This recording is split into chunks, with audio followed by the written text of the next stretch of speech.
Hey everybody, welcome back to Landshark's Garage. What we're going to do today is start working on the braking system in the S10. Got the drive shaft measured and ordered in the last one. So we got to build a bracket to mount the manual brake booster, or I'm sorry, master cylinder to, based off the old booster system that was in it. Like I said, this was an ABS vehicle, so we take all that out. Just going to put in manual brakes. You can buy kits to do that. I kind of choose to do it myself, so follow along as we tackle that project. And we're also going to measure for an upper radiator hose, using a small block Chevy with a S10 stock radiator. They don't really make a specific hose for that. I'd like to just put a flex hose in there, but Mortsky Repair would tear me apart if I did that. So I'm going to go ahead and do the measuring. I've got a book here I can show you that we're going to use to go through, that I picked up. It's an older book, actually from 2005. They don't make a lot of paper catalogs anymore. I try and keep as many as I can, and that one will break down hoses by size and the bend that they have. You know, we've got to come into the thermostat housing here, make it up to the radiator here. Got two different size ends. Pretty simple bend. Shouldn't be too hard to find a hose for that, but I'll do some measuring and see what we come up with there.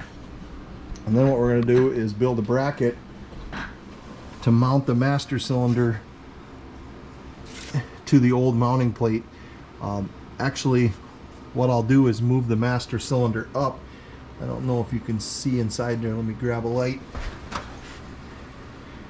Yep, if you look inside of there, you can see the bung on the, or not the bung, the stud that the old master cylinder hooked into on the brake pedal, which is hanging down there. And because of the amount of pedal pressure it takes for the manual, I'm actually going to move that up between these two mounting bolt holes and re-drill a hole in the brake arm and use an aftermarket setup that will allow me to go ahead and put my push rod in where it goes into the master cylinder and hook it in a little higher up. That will kind of alleviate that angle that the master cylinder has to work at, make it a little more efficient. This is the master cylinder I used. I picked it up at the local parts store. It's a new master cylinder. It is one that is real common, looks a lot like the Willwood. It's got its own vehicle application. I'm thinking it's a Chrysler product, but I'll get back to you on what that part number actually fits into and what it fits by application. But a lot of guys are using this master cylinder setup. It works real good, so we're going to give her a shot.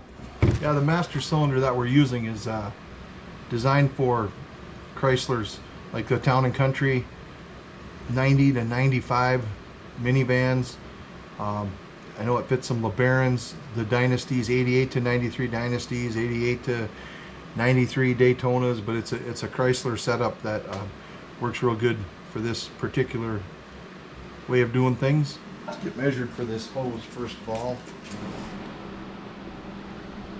So as I measure this, so this is going to take 1.5 inch hose on the upper here, and this end is going to take 1.25 inch hose. I measured off of about where I want my hose to go to from the thermostat housing into the radiator inlet, and it's about 18 inches. So this catalog is set up to go by hose size. I need 1.25 inches by 1.5 inches. So I just went along until I found one that I thought, you know, this actually looks like it would work. This end will go on the thermostat housing. This end's going to go up on the radiator. The part number on it is 8326. That's a Napa number. Probably still a good number. I'm going to call my local parts store and see if that's available and how long it'll take me to get it, and probably get that in and take a look at it. Another option would be this 8788. So I'm going to look at both them hoses and try and come up with one that will fit in here and take care of my upper hose problem. The lower hose wasn't a real issue. I had to do some cutting on it to get it to channel underneath my alternator. If you take a look at that, it's a little close, but I'll put some protection on the lower hose there where it sits close to the alternator, so we don't have any wear throughs. Trial and error is a big thing when you're putting a motor like this in a vehicle that didn't come with that particular package in it. So I'll try them two hoses and see how available they are, and get back to you later on how that worked out. Our last episode last week, it was almost 70 degrees out. Typical South Dakota fashion. Now it's snowing. Fairly cold out. Had to turn the heat back on in the garage. So one thing they say, if you don't like the weather, wait 5 minutes and it'll change. Well, let's take a look at how this brake project's gonna go. Picked up a piece of steel that I'm going to use to make the bracket to mount the new master cylinder to. Took off the brake booster, so I'm using the gasket off of the brake booster as my template, which is right here, and I'll modify from that. And I need to keep this so that I can figure out my pedal stroke and stuff. And then, like I said, that master cylinder that we're using is off of a Dodge minivan. We used them a lot when we were circle track racing, so I'm pretty familiar with it. Let's do a little measuring here and see what we can come up with as far as how this is going to mount. Like I said before, I'm going to have to cut a hole up here because I want the master cylinder to sit here versus down here. That brings it higher up on the pedal, so when you step on the pedal, the angle changes, so it makes it a little easier to run that manual brake.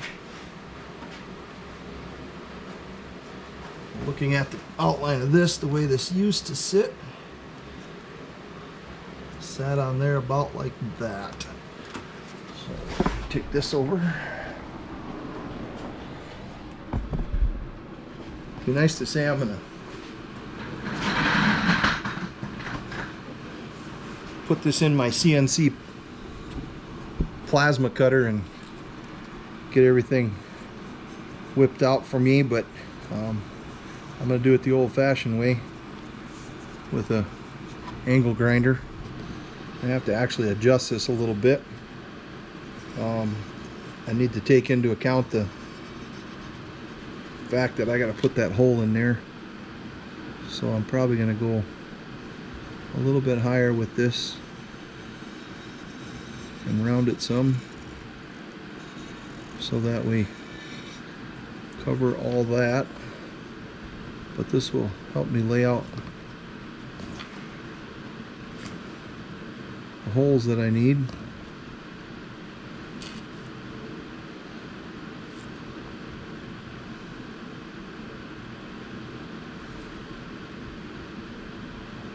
Do that. And like I said, the hole for the master cylinder will be between these two upper holes here. Well, let's see if we can get her cut out. I think I'll probably get these 4 holes drilled in here first, if I can. Got my rough plate cut. Should sit about like that. Gonna have that master cylinder mounted right in the middle there. So we'll have to cut this out for that, and then cut a hole in the bracket itself, and then cut that hole for the master cylinder, and then this will mount right here. And I'm sure there'll be some fine tuning yet. And then the master cylinder itself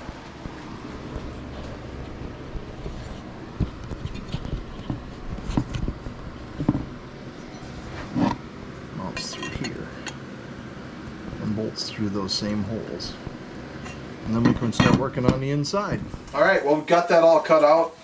for the master cylinder plate, I'm just going to fine tune it on my belt sander and kind of clean all the cuts and stuff up. I realized that after doing all this, I absolutely didn't tape one bit of, other than drilling the holes, the cutting out of it and whatnot, but that, you live and learn when you're on YouTube.